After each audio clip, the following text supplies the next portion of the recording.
খুব পুরুষত্ব দেখাইছিস। তুই গার্লফ্রেন্ড না আমার? আমি তোরা ভালোবাসি না? তা পোলা এসে কেন তোর সাথে এত ভিড়বো আমার এই জায়গায়? চল। তুই অবিশ্বাস করতেছিস আমাকে, আমাদের এতদিনের সম্পর্কটা তুই অবিশ্বাস করলি না। এখন দেখ আমি সুইসাইড করব। মরে জানা তোর এই মরা দেখে আমি একদিন মরি। আমি কি ভালোবাসা ভুল করছি তোরে?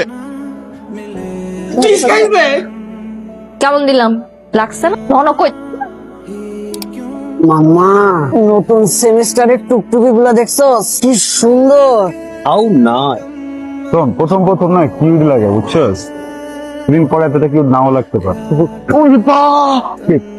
না কে আর আমি বলি না এটা টায়ারে বলছে। মজা নাও তুমি আর গজা খাই আমি না। চরিত্র খারাপটা দোষ দেয় আমার। তোরটা খুব ভালো।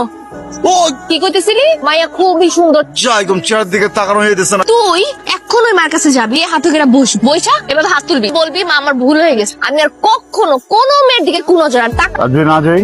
না করলে আমি মেন রোডে যাবো। মেন রোডে যাই আমি উল্টা হাঁটা শুরু করি। গাড়ি আসতেছে, আমার অ্যাক্সিডেন্ট হলো, আই ডোন্ট কেয়ার। দিতেছস আমারে? তুই জানোস না আমি কি? আমি হইলাম লেডি অমিতাভ বচ্চন। जो मैंने ही बोलता हूँ वो मैं डेफिनेटली करूँ।